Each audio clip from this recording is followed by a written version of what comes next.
Time-wise, we tend to go from 50 to 60 probably takes 3 months. To go from 60 to 70 might take you 6 months. To go from 70 to 80 might take you 9 months. To go from 80 to 85 might take you 12 months. Why does it take longer to go for each improvement step? The amount of effort versus the benefit isn't a straight X plus Y. Right, and it's also, as I think Tracy said, low-hanging fruit often comes early initially, and then it's harder to get that last little bit. Takes a bit more effort, a bit more refinement. That's why just from your operations school, you know, some of us are down here, some of us are probably up here on that job. Right? So it does take a bit more. Why do we try to keep getting up there to being better? Well, 2.5 years there of work. It's about creating the winning edge within the business. And I heard the winning edge theory. It's about being that little bit better than anyone else, and because you're that little bit better, you get the big prize money.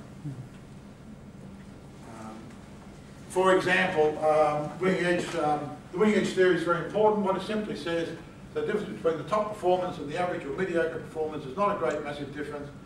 It is always just a small difference. It's a tiny difference on the margin, if you like. They just do certain things a certain way, a tiny little bit better each time, and adds up to an enormous quantum difference. Probably the best example of this is a horse. If a horse runs in a horse race and comes in first by a nose, it wins 10 times the prize money of the horse that comes in second by a nose. I certainly experienced that, I think, 2 or 3 Melbourne Cups ago. I picked this horse that came in and won by about that much. I remember the Melbourne Cup, probably last year, the year before that. I was pretty rapid. I got some money. Very rare for me to pick a Melbourne Cup winner. But yeah, win by a nose. There's been all these studies done on horses.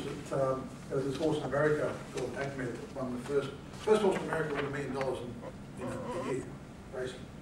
And they had a stablemate who ended up winning, I think, $100,000 for the year. So it's a 10-to-1 difference. And when they measured the times, the horses tend to run a lot of the same races.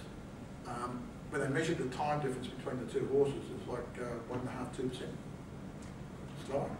But the 1.5–2% costed a big difference in money. It's like you go and put a tender in to a customer. If you win the tender, you get the work. If you don't win the tender, what do you get? Nothing.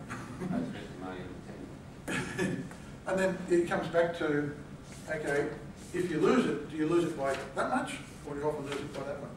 If you win it, do you win it by that much, or do you win it by that much? It's how do you get that 1%? In sport, they call it the 1%. You know, you personally can go 1% faster to get the intercept, they'll go and get the try, they win the game. 1% slower, they don't get the try, they lose the game.